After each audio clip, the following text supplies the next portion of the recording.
Dear students, welcome back for today's session on the chapter Evolution. So the first question we have here is the ship used by Charles Darwin, during his sea voyages was.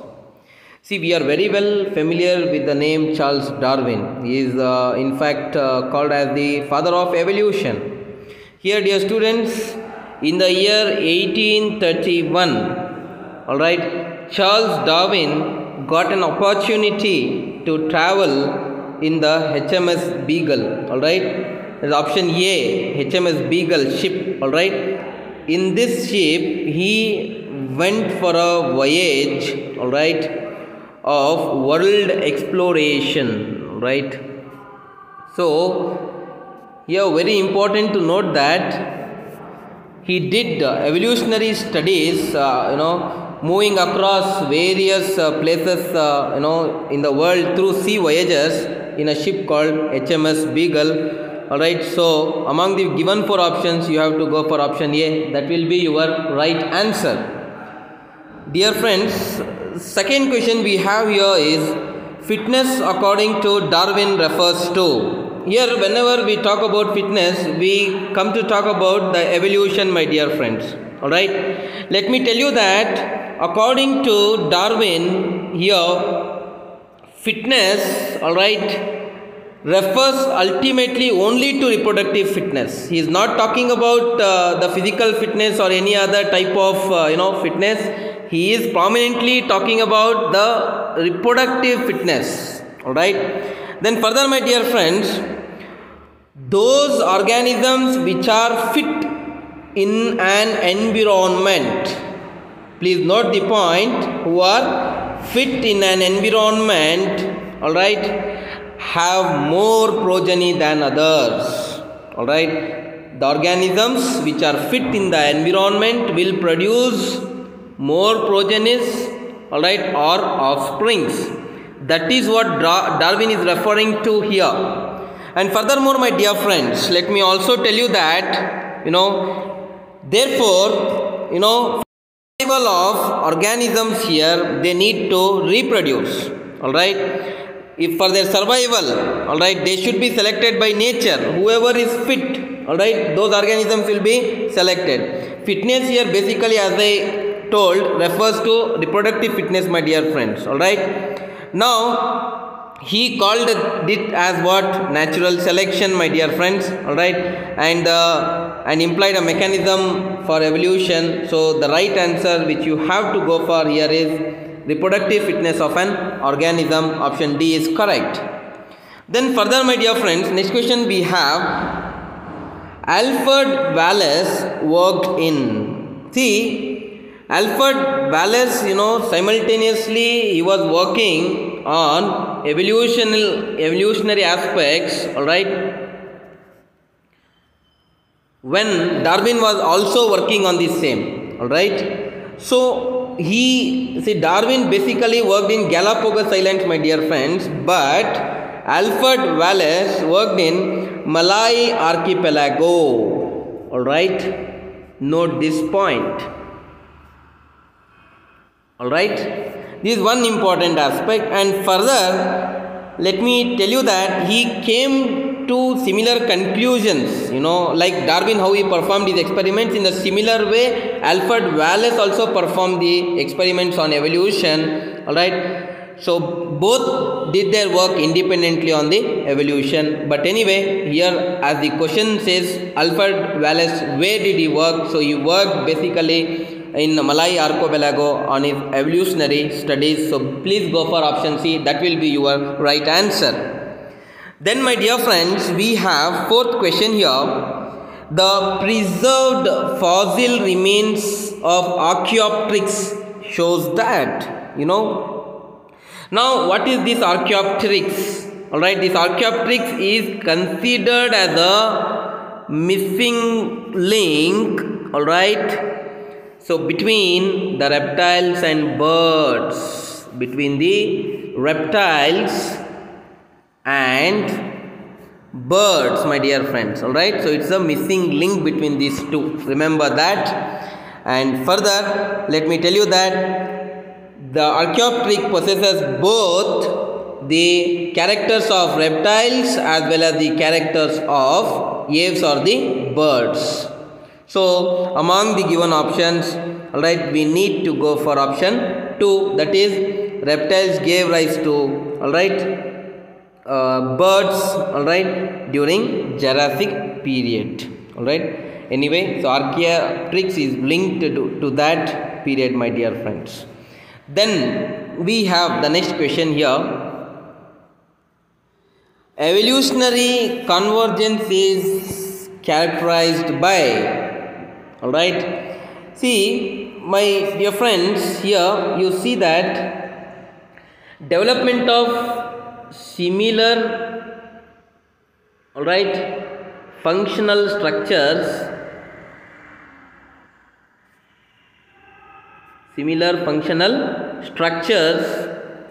in, note the word similar here, similar functional structures in unrelated group of organisms,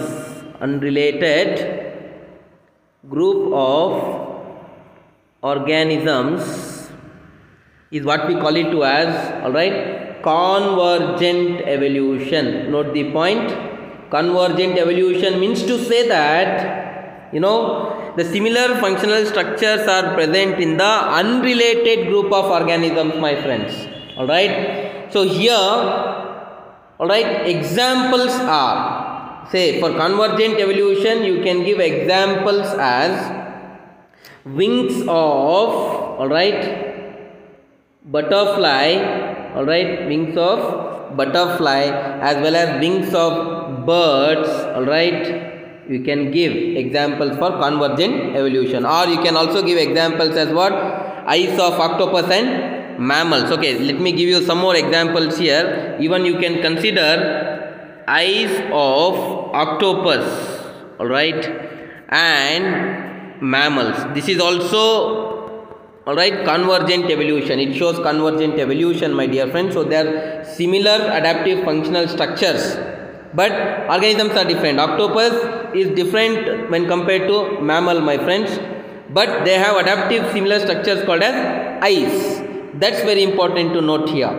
And further, if I want to give you examples, you can also take examples as flippers of penguin, alright, and dolphins, alright. See, penguins and dolphins are different, alright. Penguin is a bird, flightless bird, whereas dolphin is a mammal, but still they both have flippers, which is a, alright, similar adaptive functional structure. So this is what we call it as convergent evolution, my dear friends. Okay, let me also put across to you that what do we mean by here divergent evolution, alright. See, divergent evolution involves modification of organisms for different functions. Organs are modified for performing various types of functions, my dear friends. Note this. So if this is the case, we call this to as what, divergent evolution, alright. See, convergent evolution was what, similar adaptive functional structures. Here what, organs have different functions, alright. Modifications they have, organs have modified to perform different functions, alright, as an adaptation. That's why we call what, it's a very important, adaptive function of divergent evolution, alright, my friends. So examples I can give you here are forelimbs of vertebrates. When you talk about the forelimbs of, alright, see, whale, alright, then bat, cheetah, alright, then let me say even human, alright, friends. Like this, you talk about whale. Now what we are talking about, what, see, the forelimbs helps in swimming. In the bat, the forelimbs helps in flight. In cheetah, it helps in running, and in humans in walking, alright, my friends. So which is noteworthy to mention here, alright. Though they perform different functions, see, these forelimbs are performing different function in each of these organisms, but note that they have similar anatomical structure. the humerus, ulna, radius, carpals, metacarpals and phalanges are present in the forelimb. That's what anatomical structure is. Similar anatomical structure they show. Okay, so here among the given options, see, you have to go for what here? Evolutionary convergence is characterized by development of similar characteristics in closely related organisms. So option A is the correct answer here. Further, my friends, next question we have replacement of lighter colored variety of peppered moth. The scientific name of peppered moth is what? Biston betullaria. To this darker variety, so the lighter variety is Biston betullaria, the darker variety is Biston carbonaria. Remember these two. These two are peppered moths, my dear friends. Alright. In England is an example of. So remember, my dear friends, here in evolution we come across an important concept. Alright. Before industrialization, see, before industrialization, that is before 1860. Alright, it was observed that there were white winged, alright, please note all these points, very necessary. White winged moths before industrialization in England. White winged moths, alright, were observed on the tree trunks. More of these white winged moths were present, alright, than the dark colored or melanized moths. But after the industrialization, that is after industrialization means after 1920, so there were more dark winged moths, my dear friends. Note the difference here. See, before industrialization, that is before 1860, white winged moths were there, and after industrialization, that is after 1920, we can have more of dark winged moths, alright, on the tree trunks in England, my dear friends, alright, in the same area where white winged moths also existed. So here, so everyone, as we remember, dear friends, see, the trunks were, before industrialization in the England, it were covered by what? White colored lichens, alright. So the background, in that background, the white colored moths survived, but dark colored moths were eaten by predators. Initially, before industrialization, alright, because of the white background, alright, so white colored, alright, moth, lichens rather, alright, survived, alright. So sorry, the white colored lichens were covering those tree trunks, alright, and because of that background, the white winged moths, as I said you, white winged moths, alright, survived. This is very important to note, my dear friends. But what happened? Now, as the tree trunks were covered with white colored lichens, the dark colored, alright, dark winged moths were easily visible. So these dark winged moths were eaten by predators. This is how, you need to note down. But my dear friends, after or post industrialization, after the industrialization, that is after 1920 in England, what happened here?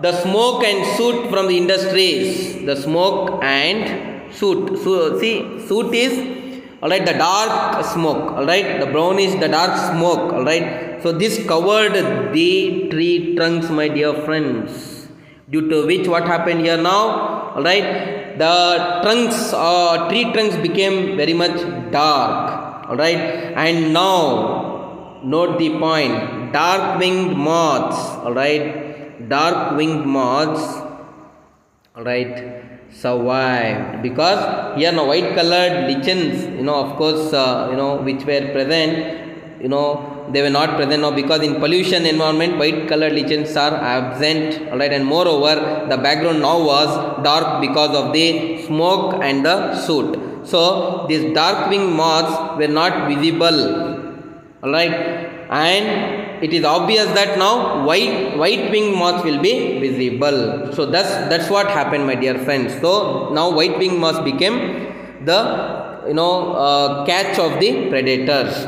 So here this, dear friends, Biston betillaria as well as Biston carbonaria, that is the peppered moths, alright, white colored peppered moths and the dark colored winged, that's what, peppered moths were, these were studied during the, alright, it's very important note. 4 options have been given here: natural selection, regeneration, genetic isolation and temporal isolation. This is the industrialization in England. When it occurred, these things happened, and this is an example of how nature selects, alright, the best organism who adapts to the environment, and that's why we have to go for natural selection. So A is your right answer.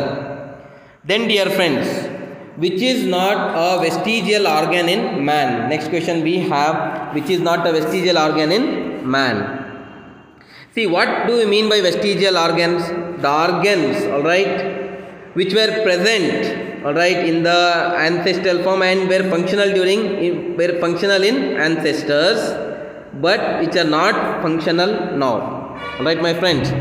So now vestigial organs presently, now let me tell you, they are very much reduced or they do not perform their functions. Alright, they are in reduced form, alright, and they do not perform their functions. Alright, do not perform, in fact I can say any of the function, my dear friends. So that is very important to note here. Alright, so here let me tell you that with respect to these vestigial organs, man is called as the walking museum of vestigial organs. Walking museum of vestigial organs.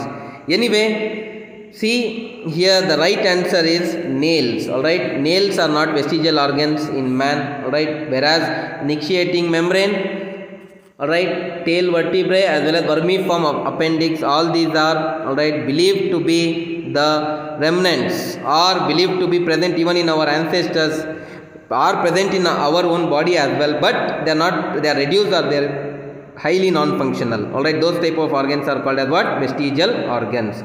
So for the 7th question, please go for option D, that is nails. Nail is not a vestigial organ. The next question we have, according to Lamarckism, long-necked giraffes evolved because, alright, here what Lamarckism says, alright, according to Lamarckism we are talking here, alright, see what Lamarckism says. The ancestors of giraffe, alright, note the point, the ancestors of giraffe, these had very, alright, small or short neck, alright, very small neck they had. It's a very simple concept, alright. Not only small neck, they also had, alright, the forelimbs, alright, which were very small, alright. Forelimbs were also small or very short, alright, my friends. I can say that now giraffe is so tall, their ancestors, giraffe's ancestors were looking like horses.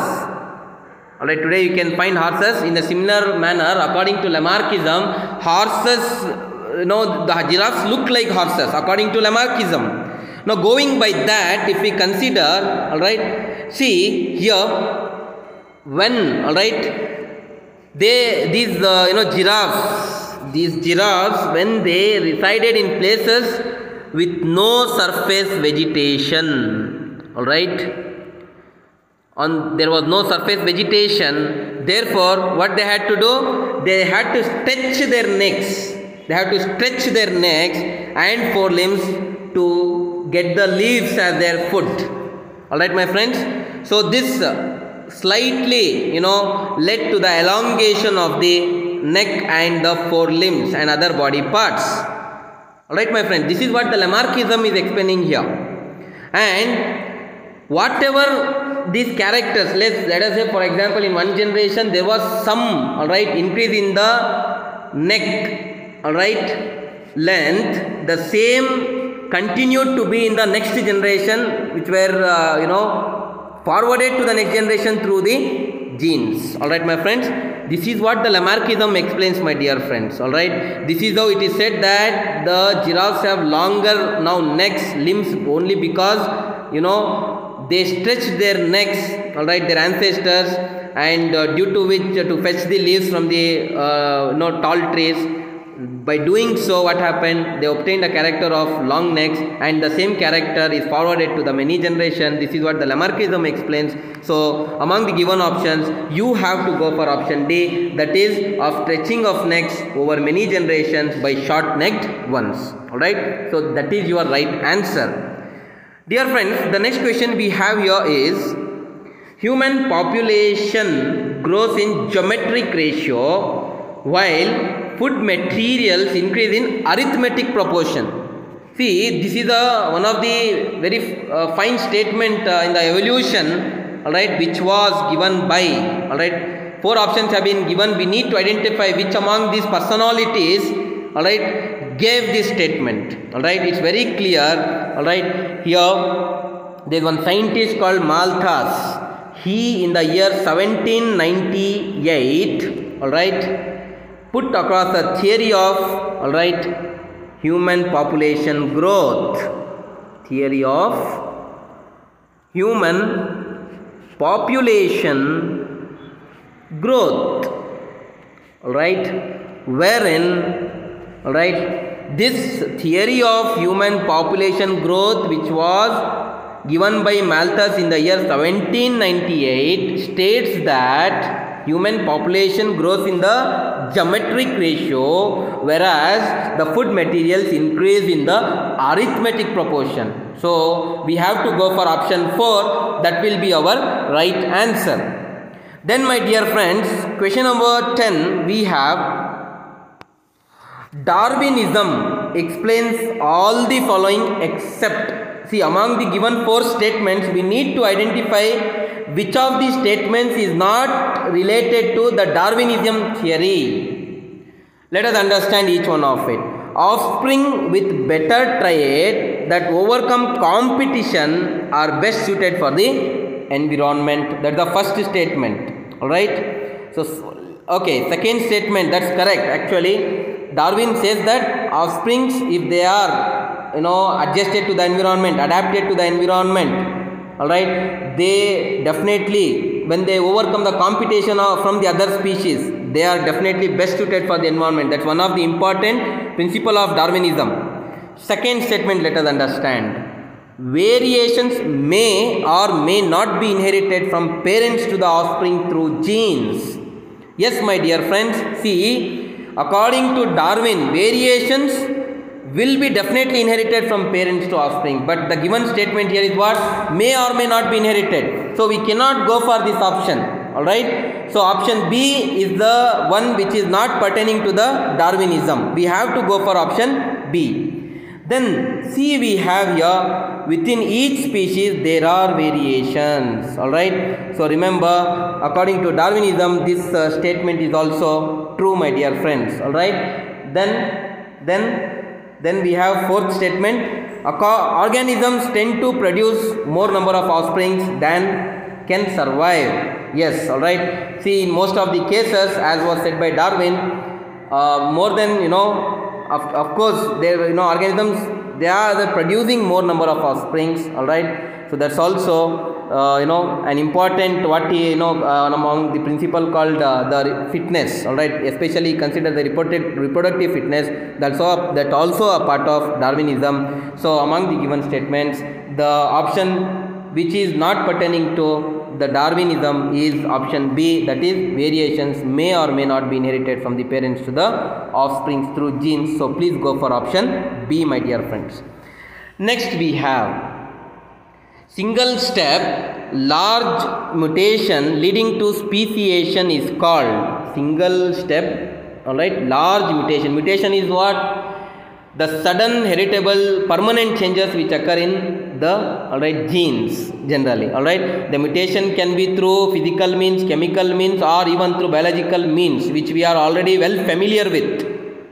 So if any single step large mutation, if it contributes for the speciation, then what do we call that to as? See, remember here, my friends, there is one scientist called as Hugo de Vries. Alright, he believed that mutation causes evolution. Alright, in fact, Hugo derives is called as the father of mutation genetics because of his intense work on studying mutation, especially in plant called Oenothera lamarckiana, or in simple sense I can say evening primrose. All right, he worked on Oenothera, right, lamarckiana, all otherwise we can also call in simple sense as what, my dear friends? Evening primrose. All right. So anyway, my dear friends, so Hugo derives believed that mutation, all right, causes evolution. Remember this point: mutation causes evolution, and not the minor heritable changes. All right, like the Darwin. What did he say? Minor heritable changes. Darwin said that minor heritable changes will lead to evolution. He said it is not the minor heritable changes. In fact, it should be the mutation which are large or single step large mutations. Suddenly, they may reappear in the next generation. This was said by, all right, Hugo derives, my dear friends. All right, there are so many theories pertaining to, all right, proving that whatever Darwin said is not true pertaining to the evolution, and no, there are many theories which are formulated to explain why it is not. All right, why whatever Darwin said is not true. To explain that, we have many theories. All right. So, dear friends, now remember that the right answer which you have to go for here is, we call single step large scale mutations as saltation. All right, that was said by Hugo derives. So go for option B, that will be your right answer.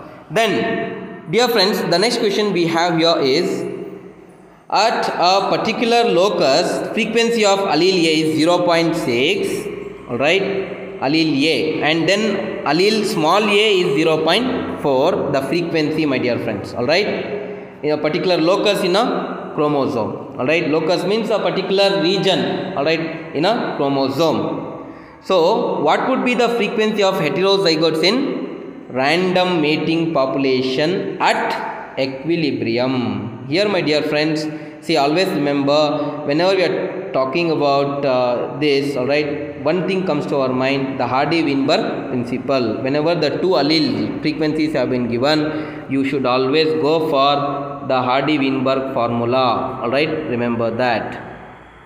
All right. Next, my dear friends, here let us understand, whenever we talk about stable population, all right, a gene, all right, a gene will have two alleles. In stable population, each gene will have how many alleles? Two alleles, my dear friends. So the one allele, now if I say capital A, this is dominant allele, all right, and small a, if I am representing, this will be recessive allele.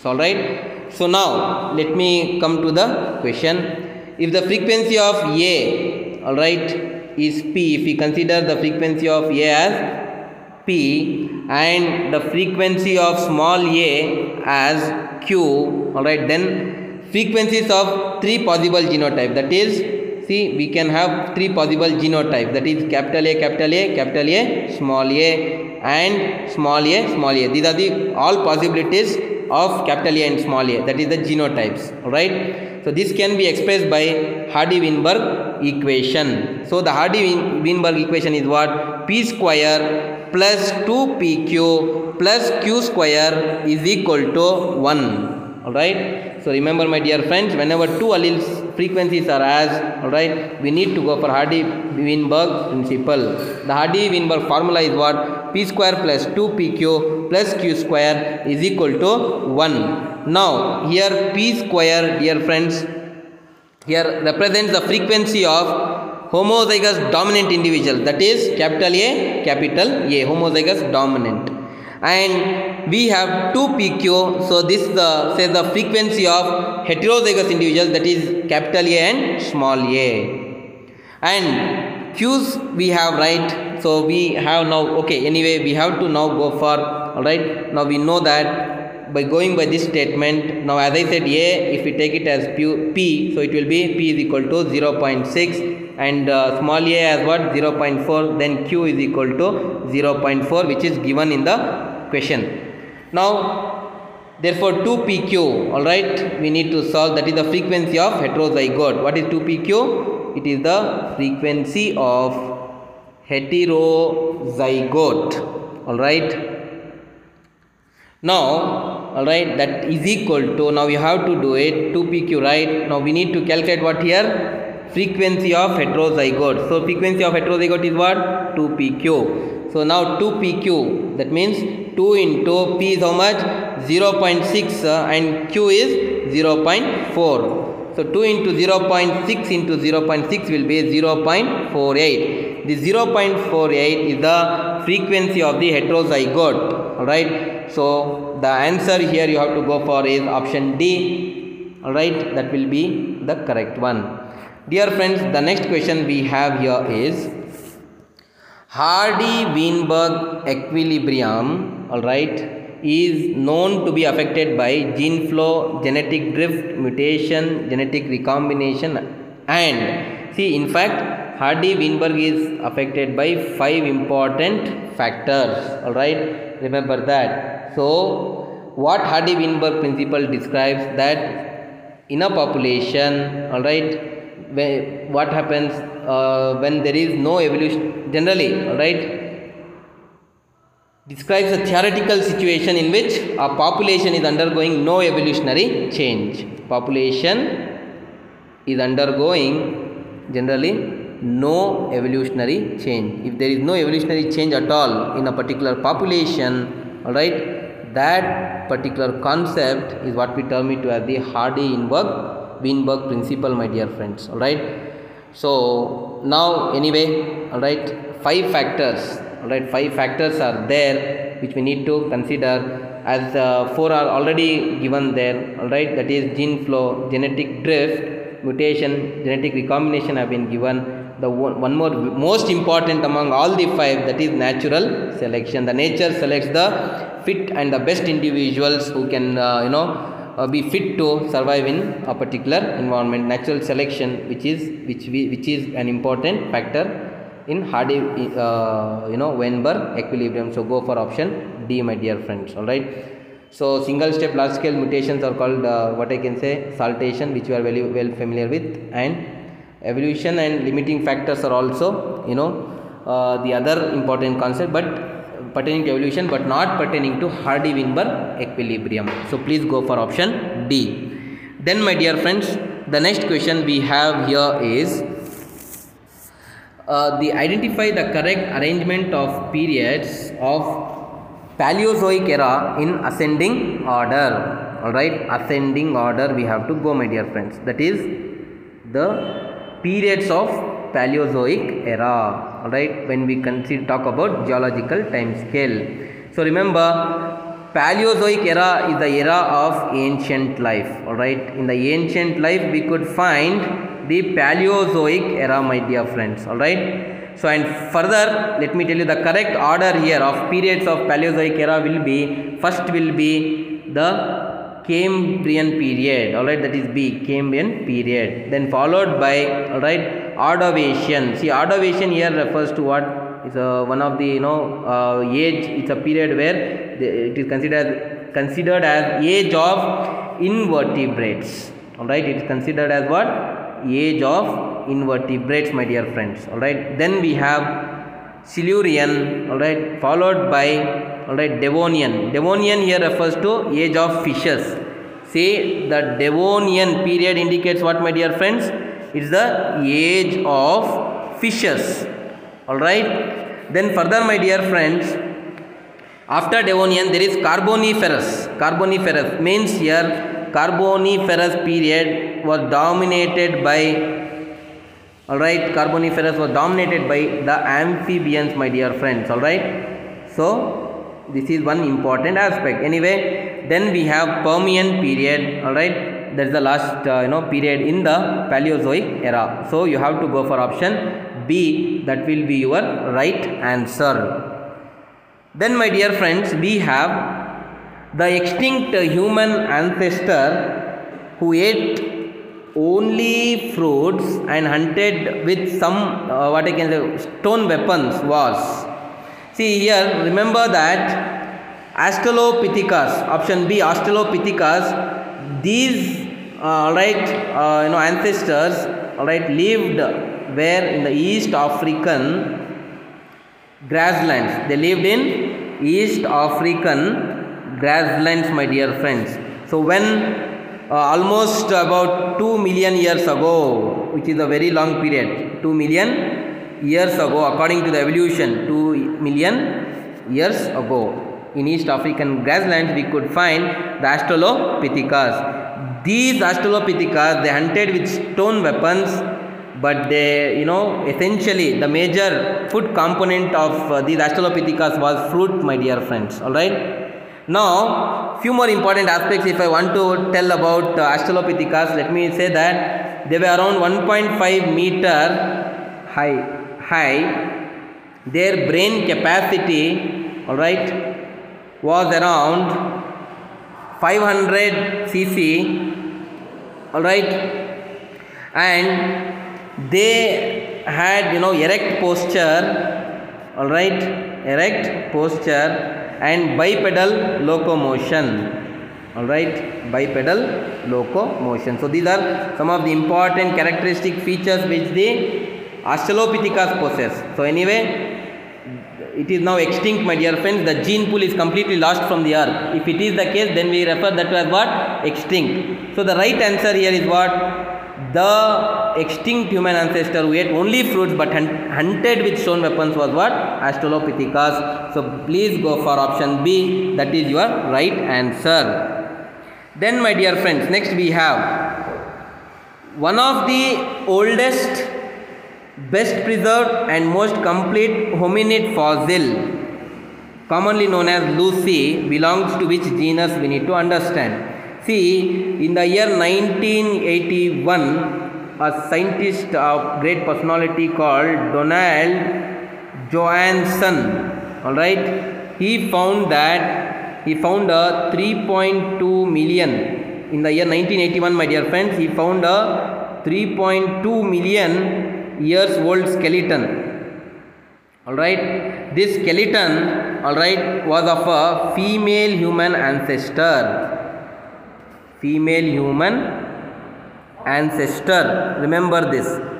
In the year 1981, Donald Johanson, discovered, or found a 3.2 million years old skeleton that was of a female human ancestor. Remember this, my dear friends. He nicknamed this as what? Lucy, my dear friends. Lucy. And the scientific name is what? The scientific name of that Lucy, what he had nicknamed it, it was Australopithecus, Australopithecus afranensis. It was the scientific name of the female human skeleton which was discovered by Donald Johanson in the year 1981, That was the scientific name. So anyway, the right answer we have to go for here is what? Australopithecus itself. Option A is your right answer. Then, my dear friends, the next question we have. The cranial capacity was largest among the. See, remember, whenever we talk about this cranial capacity, the largest was of Neanderthal man, my dear friends.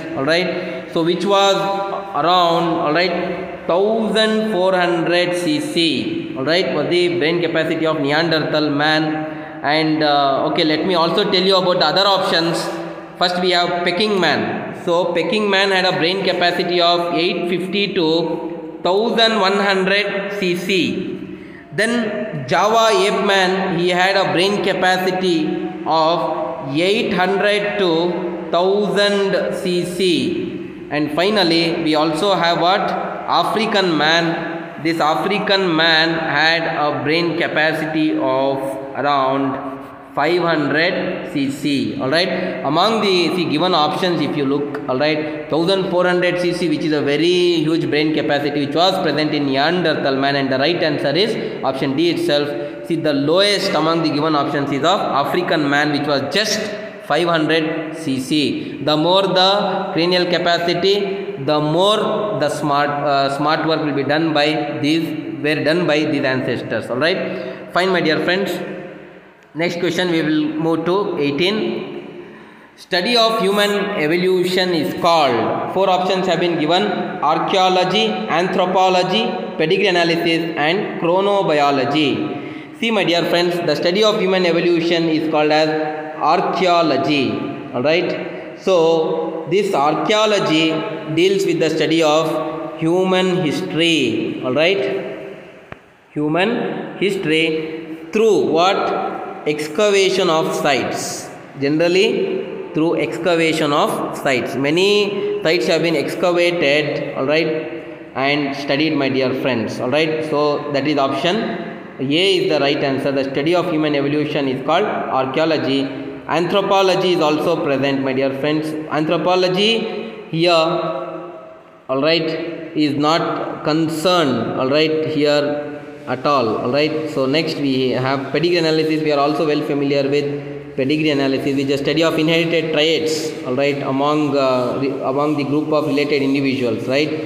And chronobiology is also not related here. It is also concerned with some physiological phenomenon, study of physiological phenomena cyclically, all right, like this. Anyway, those options are irrelevant here, but what the option we need here, the study of human evolution, is called as what? So it is referred to as archaeology. So please go for option A. That will be your right answer. Then, my dear friends, next question we have: animal husbandry and plant breeding programs are examples of reverse evolution, artificial selection, mutation, and natural selections are the 4 options. See, animal husbandry as well as the plant breeding programs, my dear friends, are examples of artificial selection, because see what we as human beings, we, all right, we are going to modify, all right, the species, all right, we ourselves, all right, with the intervention of human beings, all right, it is done. So that's why it is called artificial selection, my dear friends, wherein we are going to do selective breeding. That means to say, whichever the quality we want, right, say probably if you want to have 2 superior qualities in a particular hybrid, so we are going to have selective breeding. We are going to choose our plants and we are going to breed them, all right. So that's why it's pertaining to artificial selection only, all right. Either it is not pertaining to mutation or reverse evolution or natural selection, all right. So, and remember, my dear friends, see here there are many traditional breeding techniques also, all right, which have been practiced since long times, all right, where genetic engineering as well as genetic testing, embryo manipulation, or for example, if we need some character, so we can manipulate the genes today and bring in the character in the next generation itself. That was not possible in the traditional breeding techniques, my dear friends. So anyway, so the right answer here is what? Animal husbandry and plant breeding are the examples of artificial selection, which we do it through selective breeding. So go for option B. Then, my dear friends, the next question we have here is: paleontological evidences for evolution referred to. All right. So first of all, let me tell you what do we mean by paleontology. See, paleontology, all right, when we speak paleontology, it is the study of extinct organisms. Extinct organisms, my dear friends, all right. Now the extinct organism structure, all right, their environment, see, we can study their structure, we can study their environment, their evolutionary pattern, all right, their distribution, all this includes, my dear friends, all right. So all this will be studied through their fossil remains. This is very important, all right. Through their fossil remains we are going to study all this, all right. So paleontology basically, all right, it studies what we can say the fossils. All right, through fossils, as I said, you structure, environment, evolution, distribution, and all the other aspects of organisms can be known, my dear friends. Many evolutionary aspects can be known. So please go for option C. Then, my dear friends, the next question we have here is analogous organs arise due to. So first of all, let me tell you what are analogous organs. See, analogous organs means the organs which have similar functions, alright, but they have different, alright, structures. The structural details, the structural, alright, origin is different, alright, my friends.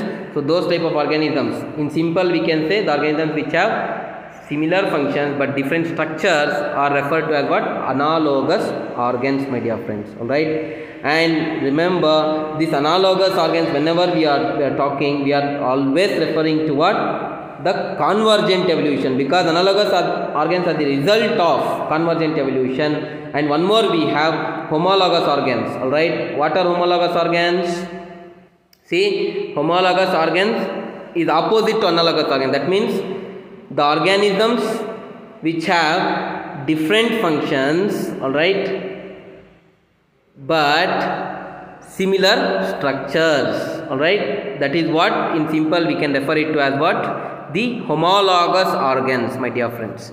So anyway, so these homologous organs are concerned with divergent evolution, my dear friends, alright, divergent evolution, whereas the analogous organs are concerned with, alright, they arise due to convergent evolution. So please go for option D, that is your correct answer. Then, my dear friends, the next question we have, appearance of antibiotic resistant bacteria is an example of. So here, see, bacterial population encounters a particular antibiotic. See, antibiotic kills the bacteria, right? So whenever a bacterial population encounters a antibiotic, what happens? They die. Bacteria become sensitive to that and they die. Yes or no, my friends? Yes, that is the one. Alright. Anti means against, biotic means life. Against life it is referred as. But anyway, here, and whenever there are antibiotics present in the bacterial environment, the bacteria will become sensitive to that particular antibiotics and they will die, my dear friends. So anyway, now let me explain you this question. See, but some bacteria have mutations in them. Many bacteria have changes in their, alright, genetic material through mutation, the sudden heritable changes, and these bacteria become resistant, alright, and these bacteria can survive as well as they can multiply, alright, very much quickly when compared to the other bacteria. In fact, the other bacteria will die because of the antibiotics, alright. These bacteria are resistant to the antibiotic, they will survive, they will reproduce and they will be dominant, alright. So now here, see, appearance of antibiotic resistant bacteria is an example of, alright, it's an example of, right, pre-existing variation in population. The next question we have here is, for Mn blood group system, the frequencies of M and N are 0.7 and 0.3. So if it is M, alright, see, we can consider as P, that is 0.7 according to Hardy-Weinberg principle, and allele, for allele N, we can say Q will be, alright, equal to 0.3. Alright, my friends. Now the formula for Hardy-Weinberg, anyway we have to apply here. Let us see, to calculate the frequency of Mn blood group bearing the organisms, Mn blood group bearing organisms, expected frequency of Mn blood group bearing organisms we need to calculate. Alright, so here the formula is what? See, the formula is here P square plus Q square plus 2PQ, alright, is equal to 1, alright. P square, that means to say P is what here? 0.7 whole square plus Q square is what? 0.3 whole square plus 2 into this PQ, alright, of heterogeneous alleles. That is total. If you want to know the expected frequency of Mn blood group, we need to know this value, my dear friends, alright. So PQ we can take it as X, alright, that is equal to 1.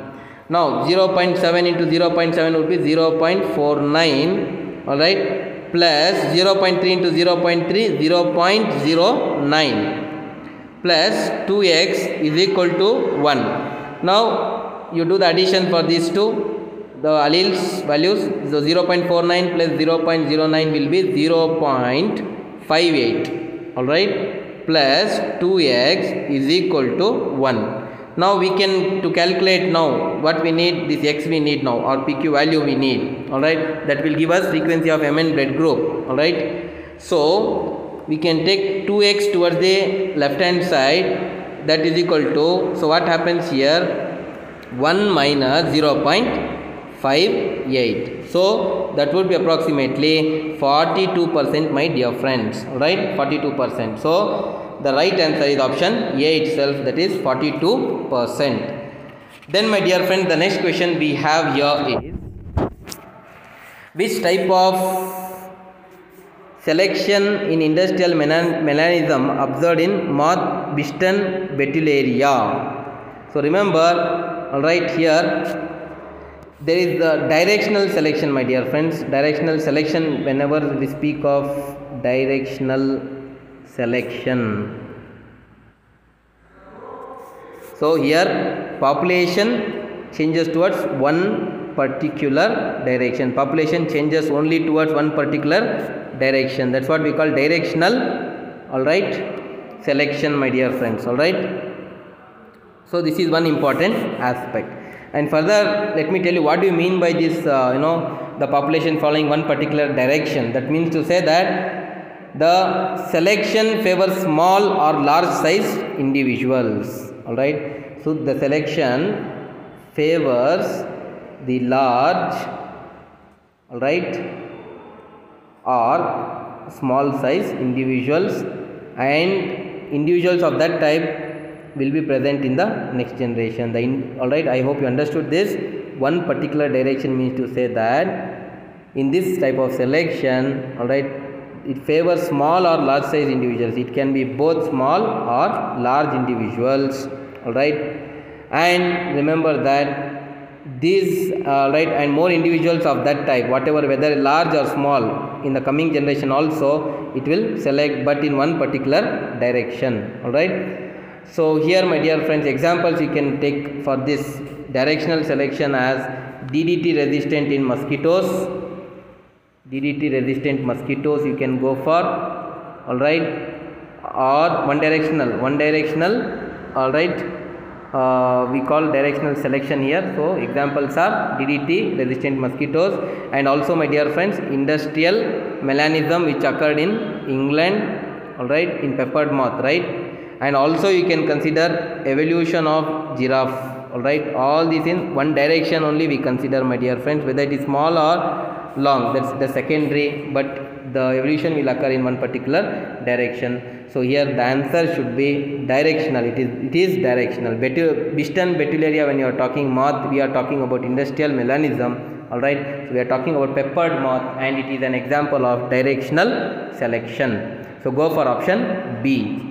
Then the last question for this session we have here is, my dear friends, variations during mutations of meiotic recombinations are what? Whether they are random and directionless, random and directional, random and small, random, small and directional, we need to identify. Here remember, already we are well familiar with one of the very prominent scientists, alright, the father of mutation studies, right, Hugo de Vries, right. In the year 1901 he formulated one theory, he put across one theory of evolution called as mutation theory, my dear friends, alright. And according to the mutation theory, we know that mutations are very jerky, it is spontaneous. That means to say that if mutations are occurred, the sudden irritable changes are seen in one generation, immediately in the next generation, alright, as it is a jerky process, alright. So new varieties and species are formed, all right, immediately in the next generations, all right. So according to Hugo de Vries, this was one of the important raw material of evolution, all right. It was raw material of evolution, and mutations appear, as I said you, all of a sudden, my dear friends. See, remember here that option A, all right, variations during mutations of meiotic recombinations would be random, all right, and directionless. Suddenly they can appear in any direction, they can appear, there is no direction. As we studied the previous question, there was directional selection. Here there is no directional selection, all right. Here the mutations are directionless, all right, they can appear anytime, all right, anywhere, and they are very much random. That means to say they can appear immediately in the next generation, where in the meiotic, whenever there is meiosis, all right, occurring in organisms which leads to formation of recombinants, there we can find this, all right. So for the given question, all right, the answer is what? The random and directionless. So please follow up with the upcoming classes, my dear friends, and thank you for your patience. Let us wrap up here, all right. Thank you once again.